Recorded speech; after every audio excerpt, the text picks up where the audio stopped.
오늘은 인생을 바꾸는 시편 제1강 시간입니다. 먼저 1번에 제가 시편은 기도의 교과서다 이렇게 적어 두었습니다.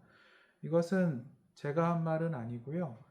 종교개혁자 칼뱅이라든지 또 보네퍼라든지 유명한 신학자들도 또 목사님들도 정말 시편만큼 우리가 인생의 어떠한 순간에 또 하나님을 찾고 또 하나님께 어떻게 기도해야 될지를 알려주는 책이 없다, 그런 말씀이 없다라는 의미에서 시편은 기도의 교과서이다 이렇게 부르곤 합니다.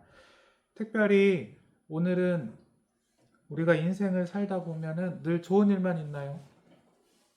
아닙니다. 어려운 일이 있을 때도 있죠. 굳이 빛과 어두움으로 표현한다면 어두움이다라고 표현할 수 있겠는데, 우리가 인생을 살 때에 연약할 때도 있고 죄 가운데에도 있을 수도 있고 고난이 있을 수도 있고 그렇습니다. 그러면 그때에는 우리는 어떻게 하나님께 기도를 해야 할까? 내가 인생의 어두움 가운데 있을 때는 하나님께 어떻게 기도를 해야 할까? 우리가 생각해 볼 수 있습니다. 제가 거기 시편 139편 12절 말씀을 하나 적어두었는데 제가 읽겠습니다. 주에게서는 흑암이 숨기지 못하며 밤이 낮과 같이 비추이나니 주에게는 흑암과 빛이 같음이니이다. 아마도 이 말씀은 개역 한글로 조금 더 익숙하실 수도 있습니다. 제가 끝에만 써놨는데 주에게는 흑암과 빛이 일반이니이다. 이해가 되시나요? 살짝 어려운 구절일 수 있습니다. 주님께는 흑암과 빛이 같음이다. 일반이다. 좀 이렇게 풀어보면 쉬울 수 있겠습니다. 우리가 인생을 살다가 나의 죄라든지 아니면 인생의 극심한 어려움, 질병이라든지 고통이라든지 그러한 흑암, 어두움이 있다 할지라도 그곳에 주님의 사랑, 주님의 빛이 못 닿을 곳은 없다. 그곳에도 주님은 빛으로 임하셔서 그곳을 환하게 하나님의 사랑으로 채워주실 수 있기 때문에 주님께는 빛이나 어둠이나 같음일 수 있다라는 고백일 수 있겠습니다. 특별히 우리가 이렇게 내가 연약함 가운데 있을 때, 또 어두움 가운데 있을 때도 하나님을 찾을 수 있고 기도할 수 있고, 특별히 시편이 그것을 우리에게 알려주는 교과서와 같다라고 말을 했을 때, 그 하나님은 어떠한 하나님이시냐면 나의 눈물과 슬픔을 아시는 하나님, 그리고 나의 죄를 불쌍히 여기시는 하나님이다라고 생각할 수 있겠습니다. 시편에 대표적으로 지금 이 내용과 관련해서 그 시편 전체에 넓게 보면 3분의 1 정도에 해당하는 장르를 탄원시라고 부릅니다. 탄원시 들어보셨나요? 그래서 오늘 두 가지 탄원시를 배워볼 건데 거기 제가 탄원시의 정의를 넣어놨습니다. 읽겠습니다. 탄원시는 성경, 특히 시편에서 매우 중요한 장르고요. 말씀드린 대로 3분의 1이 탄원시다라고 할 수도 있고요. 개인이나 공동체가 고난, 위기, 죄, 질병, 적의 위협 등 다양한 상황 속에서 하나님의 도움을 구하는 기도, 하나님께 부르짖는 기도가 담긴 시가 탄원시라고 할 수 있겠습니다. 먼저는 오늘 처음 배워볼 시편은 시편 13편입니다. 목사님 왜 오른쪽에 종이에 여백이 있나요? 적으시라고, 혹시 필기가 필요하시면 적으시라고 제가 비워둔 거예요. 시편 13편이 짧지만 굉장히 은혜롭고 중요한 시편이다라고 할 수 있겠습니다. 먼저 1, 2절을 잘라서 볼 텐데요. 1, 2절 옆에다가 굳이 쓴다면 탄식 이렇게 쓰실 수 있겠어요. 탄식. 탄식이 뭔지 아시죠? 탄식이라는 것은 내 상황을 있는 그대로 하나님께 토로하는 것, 탄식하는 것을 의미한다고 할 수 있겠습니다. 말씀드린 대로 오늘 강의는 내 인생에 아픔이 있을 때, 큰 고난이 있을 때 우리는 하나님께 어떻게 기도해야 될 것인가, 어떻게 하나님께 말해야 될 것인가를 배우고 있습니다. 어떤 신학자는 우리는 하나님께 올바로 말하는 방법을 잘 모른다. 그래서 꼭 하나님께 말하는 법을, 기도하는 법을 시편을 통해서 배워야 된다고까지 얘기를 했습니다. 그럼 이제 진행합니다. 1, 2절에 생각보다 놀랍습니다. 이 시편 13편을 쓴 화자는 하나님께 어떻게 말하냐? 여러 가지 하나님께 질문을 하고 있거든요. 여호와여, 어느 때까지니까?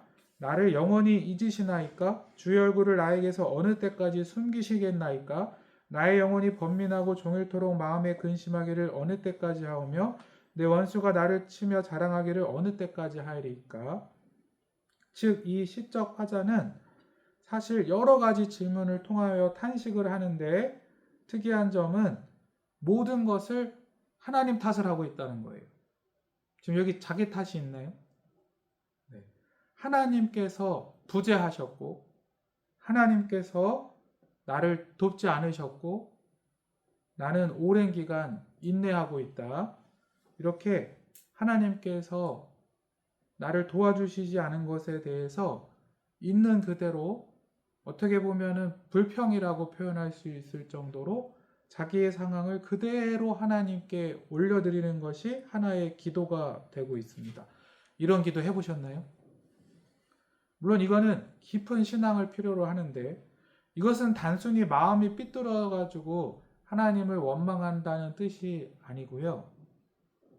나는 하나님의 자녀로서 지금 이유를 알 수 없는 큰 고통과 고난을 당하고 있는데 하나님께서 나를 언제까지 내버려 두실 것인지 나를 꼭 도와주셔야 되는 하나님이시라는 것을 이 화자가 하나님 앞에 탄식을 하고 있는 것입니다. 그래서 때때로 기도라는 것은 굉장히 담대한 거예요. 우리도 이런 것을 배워야 합니다. 하나님 앞에는 나의 어둠과 연약함조차도 그대로 올려드릴 수 있어야 되거든요. 쉽게 예를 들어 봅시다. 배우자가 왼수입니다. 그럴 수 있잖아요. 주변에서 듣기도 하잖아요.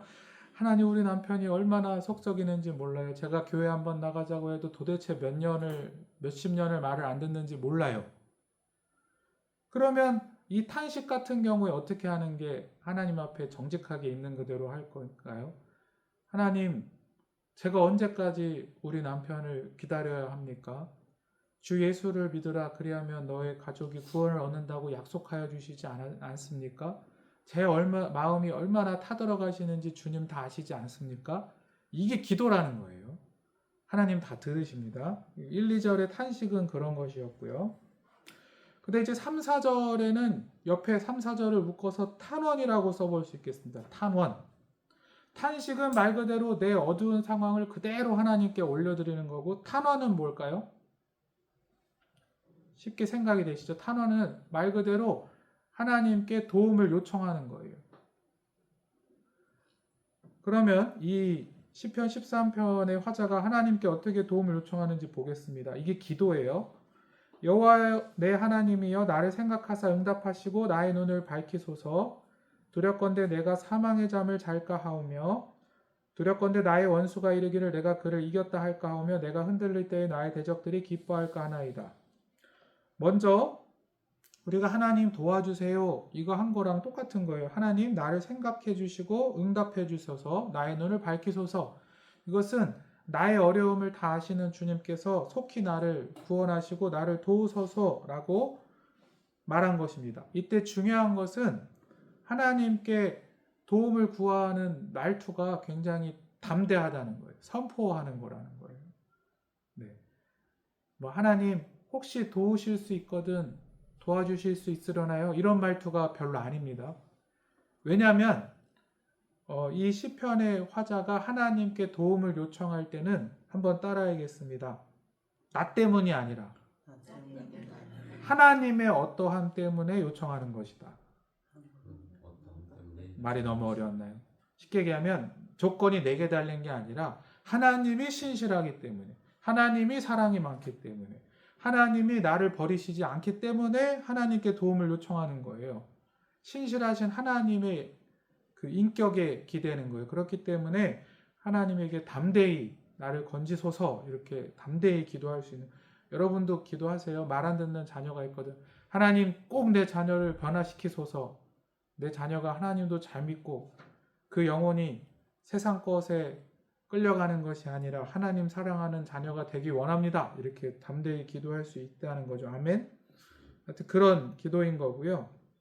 그 다음에 탄원을 할 때 놀라운 점이 있습니다. 뭐냐면 3절 맨 뒷부분을 보면 두렵건대 내가 사망의 잠을 잘까 하오며, 그러니까 기도를 통해 하나님을 설득하는, 이게 표현이 하나님을 설득한다 해서 이상하지만 기도를 통해 하나님께 올려드리는데 이유가 뭐냐면 하나님 제가 죽을 수 있습니다 라고 진짜 얘기를 한 거예요. 이 시편의 화자는 엄청난 지금 고난 중에 있거든요. 이것을 통해서 자기가 죽을 수 있다, 죽음과 같은 고통을 겪을 수 있다 라고 대놓고 하나님께 얘기를 한 것입니다.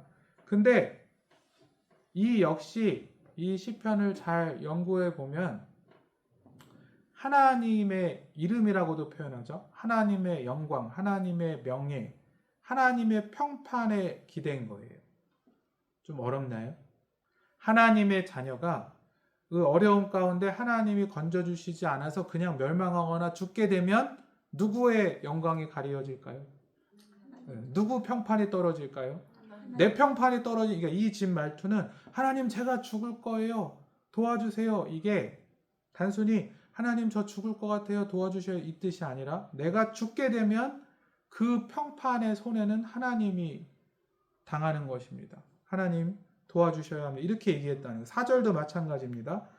원수가 오히려 막 우리가 승리했다. 그리고 저거 봐라. 하나님의 자녀가 넘어졌다 하면서 원수들이 기뻐할 거라고 얘기를 했는데 오늘날로 얘기하면 사단 마귀겠죠. 만약에 믿는 자가 끝까지 고난 중에 거하고 그 고난으로 인해서 완전히 절망을 겪고 쓰러지게 된다면 원수 마귀가 기뻐하는 일이 일어나게 된다는 것이고요. 원수 마귀가 기뻐한다는 건 역시 하나님의 평판이 흔들린다는 뜻입니다.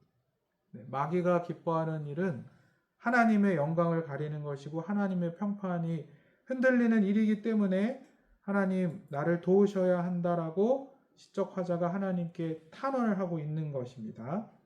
우리도 마찬가지입니다. 우리가 특별한 고난이 있을 수 있습니다. 건강과 관련해서 내가 아프든지 가족에게 극심한 질병의 고난이 있을 수 있습니다. 그 질병이라는 게 또 몸만이 아니라 마음이 굉장히 지치고 괴로운 또 고통이 있을 수도 있고요.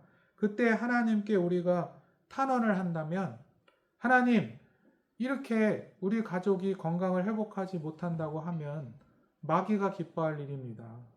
하나님의 평판에 문제가 생길 일입니다. 이렇게 담대히 기도했다는 거예요. 그 구약의 예를 들면은 모세가 사실 이것을 잘 알고 이 방법으로 하나님께 기도했습니다. 제가 아까 하나님께 올바른 방법으로 말을 해야 된다, 기도해야 된다고 했는데 그 하나님께서 금송아지 우상을 섬긴 이스라엘 백성들이 있을 때 화가 나셔서 하나님이 정당하게 화를 내신 거예요. 심판하시겠다고 하고 다 멸망시키겠다. 그리고 모세를 통해 새로운 백성을 만들겠다고 했을 때 모세가 뭐라고 기도했나요? 하나님에게? 그렇게 되면 하나님이 이스라엘 백성을 죽게 하시려고 출애굽했다고 애굽에 있는 사람들이 조롱하지 않겠습니까? 하나님의 이름이 멸시함을 받지 않겠습니까? 라고 모세가 하나님을 설득했던 거예요. 우리로 생각하면 아까도 얘기했지만 쉽게 생각하면 어려움 가운데 있을 때 하나님 나 때문이 아니라 하나님의 영광을 위하여 하나님인 자녀인 나에게 도움을 베풀어달라고 우리는 기도할 수 있습니다. 마지막으로 5, 6절인데요.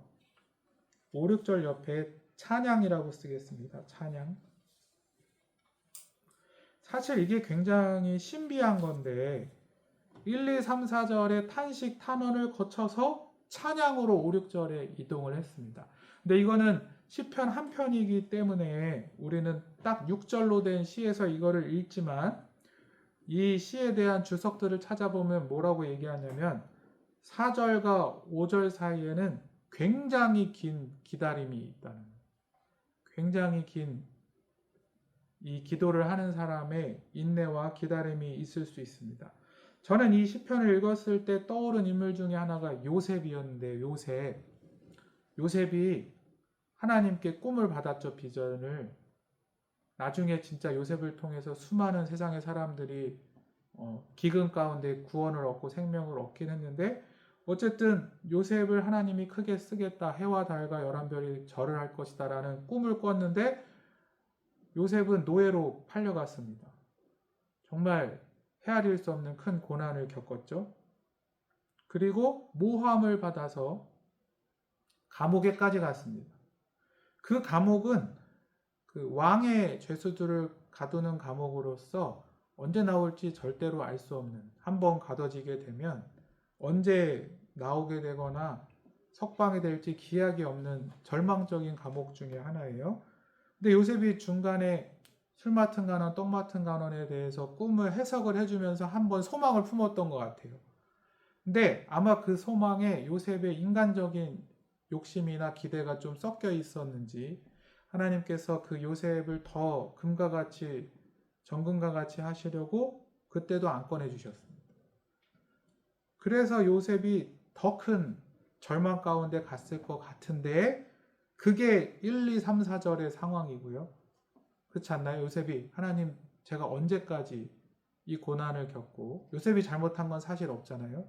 하나님 언제 나를 도우실 것입니까? 하는데 그 요셉이 아마도 감옥 안에서 이미 총리로 세워지기 전에 5, 6절의 신앙으로 넘어갔을 것입니다. 5, 6절은 찬양인데요. 이 놀랍게도 5, 6절의 찬양은 이미 이 시편을 지은 사람의 문제가 해결돼서 찬양한 게 아니에요. 이게 이제 시편 탄원시에서 늘 반복되는 것입니다. 알고 계셨나요? 이 시편의 위대함은 제가 느끼기에는 그래요. 어려운 거를 있는 그대로 하나님께, 아까 탄식도 하고 있는 그대로 얘기했죠. 하나님께 불평도 하고 그렇게 했지만 결국에는 하나님의 사랑을 믿기 때문에 하나님께서 건져주실 것을 소망하면서 하나님을 찬양해요. 근데 그 찬양으로 변한다는 것이 다 문제가 해결된 뒤에 찬양하는 게 아니에요. 대부분의 탄원시들은 아직 해결되지 않았지만 그 믿음의 영역에서, 우린 영적 존재잖아요. 이 시편의 기도를 하는 사람이 하나님의 구원을 믿음의 눈으로 바라보고 소망하면서 찬양으로 바뀌고 있는 거예요. 그래서 5절, 나는 오직 주의 사랑을 의지하여 싸우니 나의 마음은 주의 구원을 기뻐하리이다. 6절, 내가 여호와를 찬송하리니 이는 주께서 내게 은덕을 베푸심이로다. 은덕은 은혜라고도 표현할 수 있겠습니다. 가장 쉽게 비슷한 기도라고 해야 될까요?를 저는 성경에서 찾는다면 예수님이 십자가에서 하신 마지막 말씀이라고 생각이 되는데, 예수님이 탄식했습니다. 십자가에서 생각해 보세요.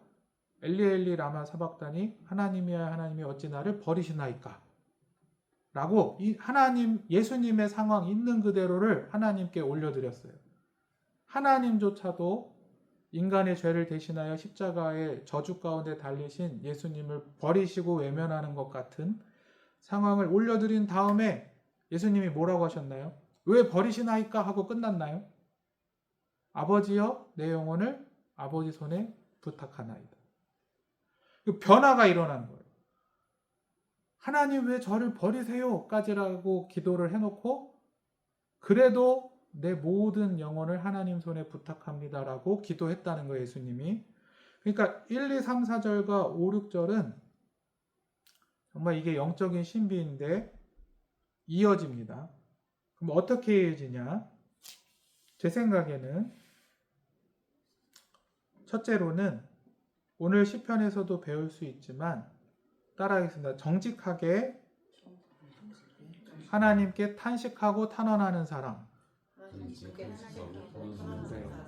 포기하지 않고 계속 기도하며 하나님께 탄식하고 탄원하는 자에게 일어납니다. 어떤 기도 제목은 10년이 걸릴 수도 있습니다. 경험하지 않으셨나요? 어떤 기도 제목은, 어떤 물질에 대한 기도, 배우자에 대한 기도는 하나님이 10년, 15년을 탄식하고 탄원해야 될 수도 있으나, 그러나 그렇게 끝까지 하나님을 바라보는 자에게 어느 날 놀랍게도 그 10년 가운데 주님만이 주시는 위로와 소망이 임합니다. 경험해 보셨나요? 저는 그것을 예수님의 십자가 사랑이 무엇인지를 느꼈다고 표현해 보고 싶어요. 사실 십자가 자체가 그런 거죠. 우리 기독교의 근본 원리인 십자가 자체가 모든 인간에게 아무 소망이 없을 때, 우리는 다 죄인이고 스스로 구원받을 수도 없고 아무런 희망이 없을 때 하나님이 일방적으로 우리를 사랑하시고 포기하지 못하셔서 하나님의 아들 예수님까지 보내서 그 예수님을 대신하여 죽게 하심으로 우리를 구원하셨다. 이게 하나님의 사랑이에요. 그러니까 나 또한 이 시편 14편 사람인 것처럼 어떠한 고난 가운데 정말 하나님이 나를 버리신 것 같을 정도로 깊은 절망과 고통을 느낀다면 하나님께 끊임없이 탄식하고 또 하나님의 도움을 탄원할 수 있습니다. 근데 그러다 보면은 하나님은 나를 사랑하시는 분이다. 죽기까지 나를 사랑하시는 분이다. 그렇기 때문에 내가 그 사랑을 알기 때문에 하나님께서 나를 구원하실 것을 찬양할 수 있게 됩니다. 아직 진짜 해결이 된 것이 아님에도 불구하고 하나님을 찬양할 수 있고 하나님을 소망으로 바라볼 수 있는 영적인 눈이 생기게 돼요. 이 시편은 우리의 기도가 그렇다는 것을 보여주는 시편이 되겠습니다. 두 번째로 오늘의 두 번째 시편은 시편 51편입니다. 시편 13편이 우리의 연약함, 또 고통, 고난을 다루고 있는 그러한 어두움을 보여주는 시편이었다면 시편 51편은 잘 알고 계신 것처럼 다윗이 밧세바를 간음하고 우리아를 죽인 후에 나단 선지자를 통해서 하나님께 책망을 듣고 적은 회개의 시입니다. 그렇기 때문에 이 시편 51편은 어떤 어둠을 다루고 있냐면 따라하겠습니다. 내가 죄인일 때. 내가 우리는 하나님 앞에 죄를 질 때가 있잖아요.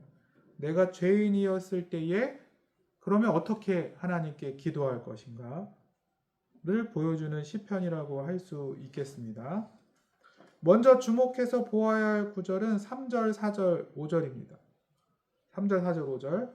물은 나는 내 죄가를 아오니 내 죄가 항상 내 앞에 있나이다.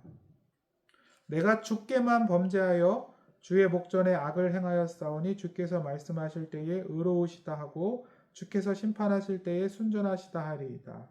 내가 죄악 중에서 출생하였으며 어머니가 죄 중에서 나를 잉태하였나이다. 이렇게 했습니다. 죄를 졌을 때 죄의 뿌리가 뭔지, 죄의 본질이 뭔지를 알아야 되는데요. 여기서 눈에 띄는 단어는 뭐냐면요. 동그라미 쳐서 되는데 4절에 맨 앞에 내가 주께만 범죄하여 이랬어요. 다윗이 주께만 범죄했나요? 다윗은 밧세바한테도 범죄했고 다윗은 우리아한테도 범죄했어요. 근데 왜 주께만 범죄했다고 했을까요? 죄의 뿌리, 더 깊은 죄의 본질을 보여주는 건데요. 죄의 뿌리는 뭘까요? 단순히 겉으로 드러난 잘못된 행동이 아니고요. 죄의 뿌리는 하나님이 아닌 다른 것을 사랑한 게 죄의 뿌리입니다. 우상숭배라고도 하죠. 다윗이 이때는 하나님을 사랑하기보다 정욕을 더 사랑한 거예요. 우리도 그럴 수 있습니다. 우상숭배는 평생 신앙인이 싸워야 될 믿음의 싸움이 잘 아셔야 돼요. 특별히 우상숭배에 대해서 제가 작년부터 강조하고 있는데 속지 말아야 될 것은 우리는 죄를 꼭 나쁜 것만 쉽게 생각해요. 마약이 죄인가요? 담배 피는 게 죄인가요? 이러면 우리 마음에 거리낌이 없는데 자녀를 사랑하는 게 죄인가요? 하나님을 사랑하는 것보다 더 사랑하는 순간 우상이 되고 죄가 됩니다. 성경은 사실 그런 것들도 많이 다루고 있어요.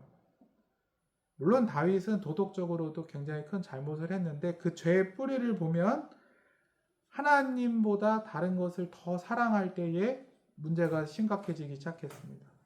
그것을 다윗은 알고 있기 때문에 내가 하나님께 주께만 죄를 졌습니다라고 얘기를 한 거예요. 내가 하나님을 사랑해야 되는데 하나님보다 나의 정욕을 더 사랑하는 것이 시작이 되어서 밧세바를 간음하고 우리아도 죽이는 죄까지 간 거예요. 그걸 알기 때문에 이렇게 얘기를 했어요. 그래서 우리는 내가 하나님을 사랑하지 못하고 다른 것을 사랑했다는 것을 굉장히 마음 아파해야 됩니다. 왜 그런가요? 하나님은 하나님의 목숨보다도 어떻게 보면 자기 자신보다도 우리를 사랑하시기 때문에 예수님께서 우리를 위해 십자가에 죽으신 분이십니다.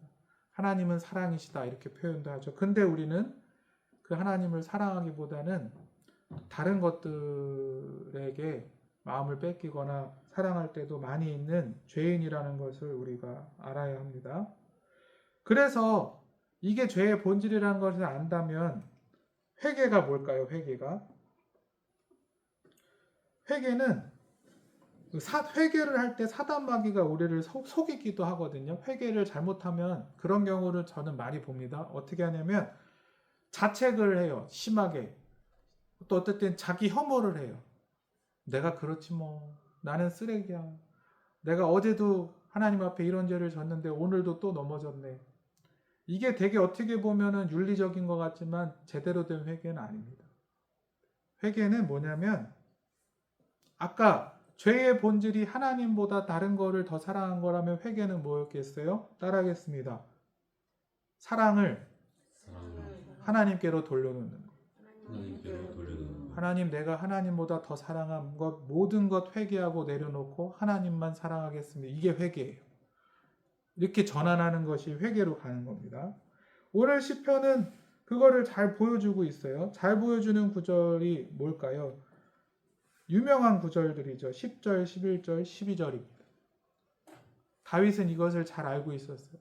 나의 가장 큰 죄는 하나님을 사랑하지 않은 것이고 하나님 마음을 아프게 한 것이기 때문에 다시 내가 하나님을 사랑하는 방향으로 가는 것이 중요한 것이라는 것을 다윗은 알고 있었습니다. 근데 그게 자기 힘으로 될까요? 여러분, 하나님만 사랑하는 게 내 힘으로 되나요? 네. 제 얘기를 해서 죄송하지만 제가 고난 중에 있을 때 이 고난을 두려워하기보다는 하나님의 사랑을 신뢰하고 믿음으로 승리하는 것이 하나님을 사랑하는 걸 텐데 이게 제 힘으로 될까요? 사람은 막 근심 염려해 하나님은 염려하지 말라고 했는데 고난이 있으면 근심하고 염려하고 아직 벌어지지도 않은 내일 더 나빠지면 어떻게 하지? 이렇게 하나님을 사랑하기보다는 내 문제에 빠지고 하는 게 사람이라는 거예요.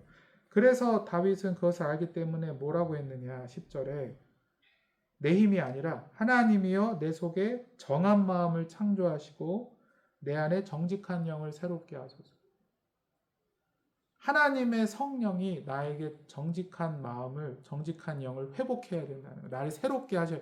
사실 이 10절, 11절, 12절은 그냥 집에서 가끔 그대로 읽기만 해도 기도가 됩니다.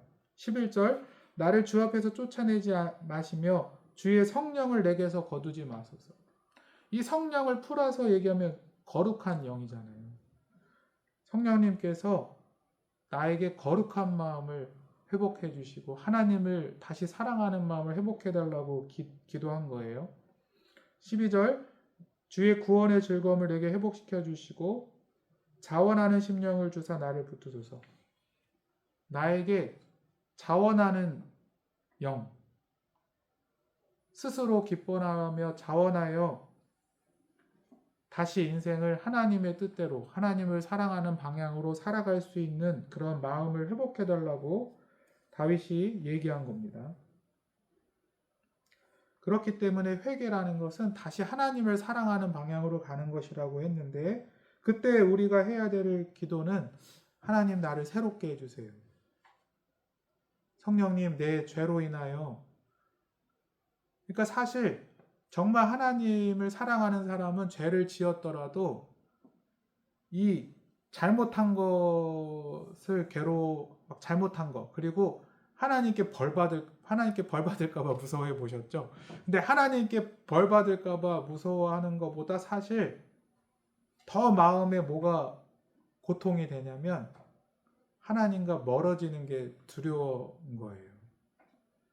내가 거룩한 마음으로 하나님 말씀을 따라 주님을 사랑하면서 살고 있었는데 그 능력을 잃어버리게 되거든요. 죄를 짓게 되면. 그것이 괴로워서 하나님 나를 버리지 마시고 성령님을 통하여 정직한 영, 성령, 자원하는 심령을 돌려주십시오. 나를 새롭게 해주십시오. 라는 것이 우리가 오늘 배워야 하는 바른 회개기도라고 하겠습니다. 덧붙여서 아까 제가 얘기했는데 오늘 배웠듯이 이제 모든 인생의 상황 가운데 우리는 하나님께 기도할 수 있고 그 기도를 배우는 게 시편인데요. 그래서 그걸 통해서 인생이 회복되고 우리 강의 제목이 인생을 바꾸는 시편인데 인생이 바뀌는 것인데 특별히 하나님께 기도할 때는 조건은 내가 아니라고 했어요. 하나님이 조건이라고 했습니다. 그래서 오늘 이 시편 50 다윗의 죄가 얼마나 컸었는지 다들 아시죠? 우리도 마찬가지 인생을 살다 보면 하나님 앞에 죄를 질 때가 있습니다. 근데 다윗이 하나님께 기도하는 그런 근거가 뭐였냐? 1절에 있습니다. 하나님이여 주의 인자를 따라 내게 은혜를 베푸시며 주의 많은 긍휼을 따라. 이게 사실 하나님의 사랑과 다 같은 말이죠. 인자, 은혜, 긍휼. 내가 죄를 졌어도 주님은 나를 죽기까지 사랑하셨는데 그 하나님을 사랑하는 마음을 잃어버렸어도 나를 불쌍히 여기시고 사랑하시는 주님을 내가 알기 때문에 내 죄악을 용서해 주시고 깨끗하게 해달라고 다윗이 기도할 수 있었던 겁니다. 이런 얘기 많이 들어보셨을 거예요. 사울왕과 다윗왕의 차이는 뭡니까? 왜 다윗왕이 위대했습니까? 사울왕은 죄를 졌을 때 마찬가지로 선지자를 보내서 너 제사 지낼 때 제사장이 오는 거 기다리지 않고 하나님 앞에 죄를 졌다. 뭐 이런 책망을 받을 때 피하기 바빴어요. 변명하고 도망가기 바빴어요. 근데 다윗은 하나님께서 선지자를 통해서 말씀으로 너 죄를 졌다 했을 때 철저히 하나님 앞에 회개하며 근데 피한 게 아니라 하나님은 나에게 긍휼이 많으시고 나를 사랑하시는 분이기 때문에 내 죄가 너무나도 태산같이 사실 크지만 주님께서 나에게 성령을 통하여 씻어주소서라고 기도한 것이 다윗의 위대한 점이었습니다. 우리도 죄악이 있을 때 또 혹시 하나님께서 내 마음의 은밀한 죄를 깨닫게 하셨을 때 다윗과 같이 하나님 저에게 깨끗한 마음, 정직한 영을 새롭게 하여 주시고 다시 성령을 충만하게 하셔서 하나님을 사랑하고 하나님만 따르는 마음을 회복해 달라고 기도할 수 있겠습니다. 마지막으로 16, 17절이 있는데요.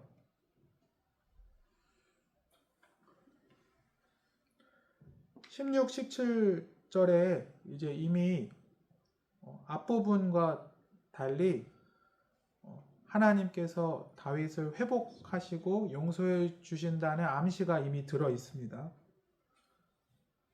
그런데 어쨌든 16절에 이런 표현이 있어요. 주께서는 제사를 기뻐하지 아니하시나니 그렇지 아니하면 내가 드렸을 것이라 주는 번제를 기뻐하지 아니하시나이다. 이것은 하나님이 제사를 안 받으신다는 뜻이 아니고요. 하나님께서 정말로 원하시는 제사가 있다고 17절에 얘기합니다. 하나님께서 구하시는 제사는 상한 심령이라.